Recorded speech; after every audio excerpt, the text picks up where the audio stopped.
Hey everyone, welcome back to the show. I am so excited to be sitting here with you today to share a story that honestly is more dramatic than the blockbuster movies we watch in theaters. If you are looking for a prime example of calculation, massive egos, and billion-dollar poker games in the upper echelons of business, then today's story is definitely for you. Imagine a chessboard where the pieces aren't knights or rooks, but the biggest media conglomerates in the world, and the players are the most powerful billionaires on the planet. Today I want to tell you about the battle for the throne currently unfolding in Hollywood, revolving around three names: Warner Bros. Discovery, Netflix, and Paramount Skydance. And the center of this story, or rather the prize that everyone is fighting over, is Warner Bros. Discovery. Let's just call them Warner Bros. To keep it simple. You know Warner Bros. They're a legendary name. They own Batman, Superman, Harry Potter, HBO, and even CNN. It is a massive legacy. But recently, their business situation has been tough, with piles of debt. So they started looking for a new home, a partner to settle down with. Everything seemed fine when Warner Bros. Found what looked like their soulmate, Netflix. Picture Netflix like a young, wealthy, modern tech guy. Netflix offered to buy Warner Bros. Film and streaming divisions for about $83 billion. That is a huge number, right? The leadership at Warner Bros., led by CEO David Zaslav, really liked this match. They thought Netflix was a safe harbor with fewer legal risks, and importantly, they just vibed. The two sides shook hands and started preparing for the wedding. But life is not a dream, and a good movie needs a plot twist. Just when everyone thought the deal was done, a third party appeared. That was Paramount Skydance. You know Paramount, another old giant with brands like Top Gun or Mission Impossible. Skydance is David Ellison's company. And who is David Ellison? He is the son of Larry Ellison, the founder of Oracle, one of the richest men in the world. Basically, he's the son of a super wealthy family, bringing with him massive ambition. Paramount Skydance did not come to offer congratulations. They came to crash the party. They made an offer that stunned the market, $108 billion for the whole of Warner Bros. Listen closely, $108 billion compared to Netflix's $83 billion. That is a difference of $25 billion. If you were a regular seller, who would you choose? Definitely the one paying the higher price, right? However, the strange and most interesting part of this story starts here. Instead of celebrating, the leadership at Warner Bros. Seemed furious. They did not want to sell to Paramount. They wanted to keep their promise to Netflix. And so a game of cat and mouse began, with a string of reasons and excuses thrown out to reject that billion-dollar offer. At first, Warner Bros. Said, "Look, we don't believe you have the money. $108 billion is too big. How will you manage it? What if the deal falls through and we're left hanging?" This sounds like a reasonable excuse. In business, cold, hard cash is what matters. Verbal promises are cheap. But Paramount Skydance is not to be trifled with. Hearing Warner Bros. Doubt their wallet, they immediately deployed their secret weapon. That was the powerful father, Larry Ellison. Larry Ellison personally stepped up, writing a personal guarantee commitment worth over $40 billion. Imagine one of the richest people on the planet tapping his chest and saying, "The money is right here. I am putting my reputation and assets on the line. What are you still afraid of?" At this point, the ball was kicked back to Warner Bros. Court. The excuse of having no money was smashed to pieces. So what would Warner Bros. Do next? Accept the negotiation? Not at all.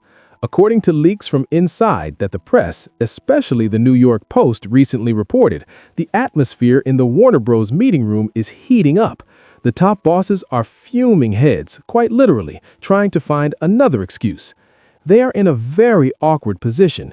If they reject $108 billion to take $83 billion, the shareholders will sue them into oblivion for losing assets.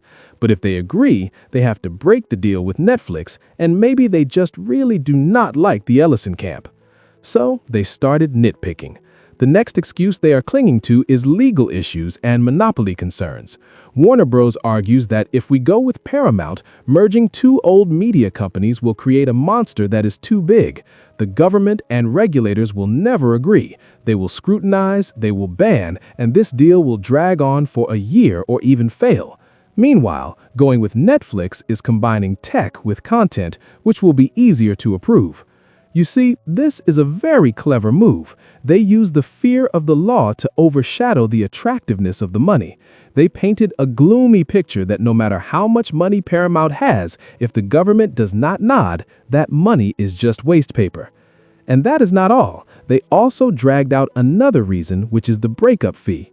Because they already promised Netflix, if Warner Bros. Pulls a U-turn now, they will have to pay a huge penalty, up to nearly $3 billion. They turned to Paramount and said, "Your offer has not fully calculated this penalty, so it is not attractive enough." My feeling when reading this information is like watching someone try every way possible to reject the affection of someone they do not like, even though that person is rich and nice. I can't date you because my house is too far, because my parents are strict, because I don't want to date right now. But in reality, the deep reason might just be I'm already in love with someone else, or simply I just don't like your attitude. The story gets more dramatic when Paramount decided to stop playing nice. They switched to a hostile takeover tactic. That means instead of pleading with the Warner Bros. Leadership, they went straight to the shareholders, the real owners of the company, and said, "Hey, I'm paying $30 a share, much higher than the market price and what Netflix is paying. You guys should sell directly to me. Do not listen to those bosses anymore." This is a painful blow. It caused chaos inside Warner Bros. The shareholders started to waver. Who does not want money? And the pressure is weighing heavily on CEO David Zaslav. He is racing against time, trying to convince everyone that his vision with Netflix is the future, while Paramount's money is just tasty bait with hidden traps. I see a very interesting psychological element here. That is the stubbornness and ego of leaders. Sometimes in billion-dollar deals, decisions are not entirely based on dry numbers on an Excel sheet. It is also about factions, relationships, and who will be in control at the end. Going with Netflix, the Warner Bros. Bosses might keep some status, but going with Paramount, under the famous toughness of the Ellison family, they might be ousted immediately.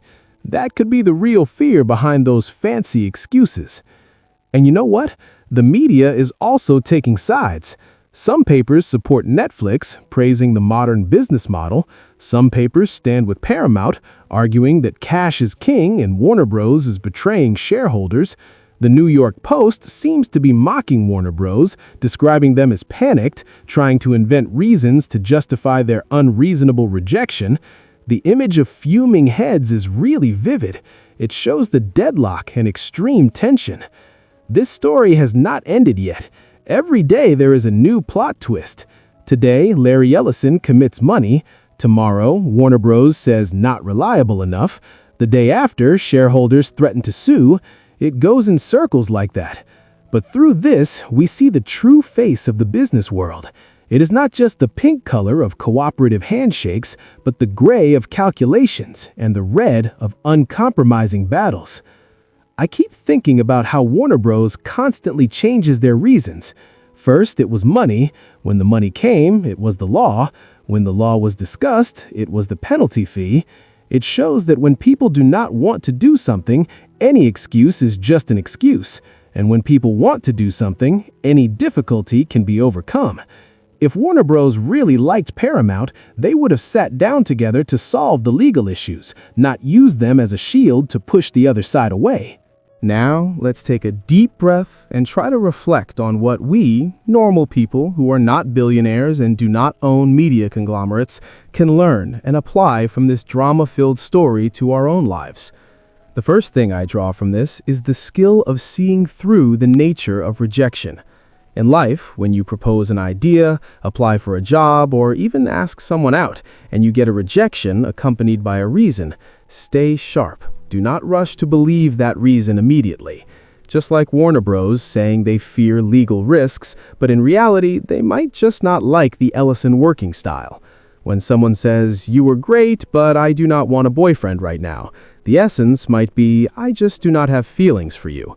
Understanding this, you will save time trying to solve that fake reason, like how Paramount tried to prove their finances, and instead focus on the core issue, or be brave enough to let go and find a more suitable opportunity. Do not let yourself get caught in the loop of excuses. The second thing is the value of preparation and backup plans. Warner Bros., even though they are on the defensive, still has Netflix as a shield. They do not stand alone. In our careers, too, never let yourself fall into a dead end with no options.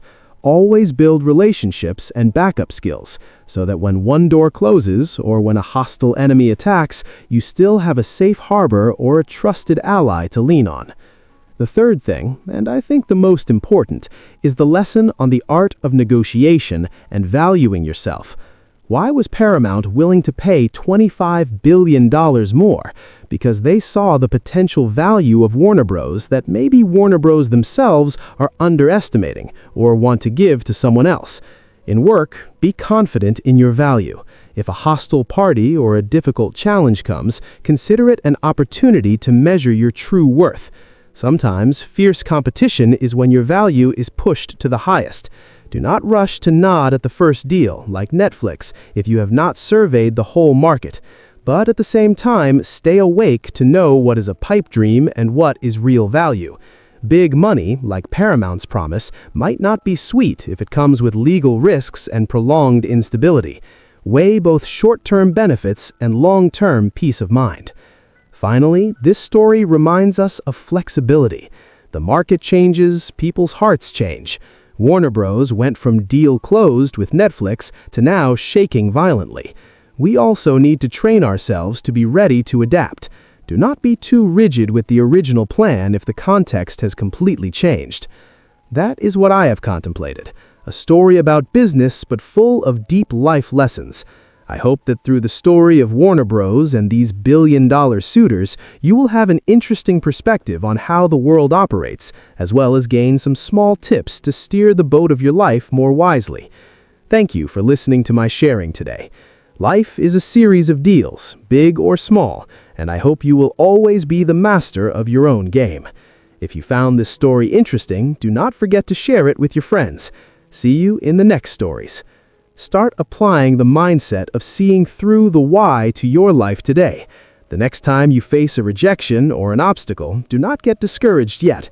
Ask yourself, what is the real cause here? And remember, always increase your self-worth so you have the right to choose, not to be the one chosen by others. I wish you a day full of strength and clarity.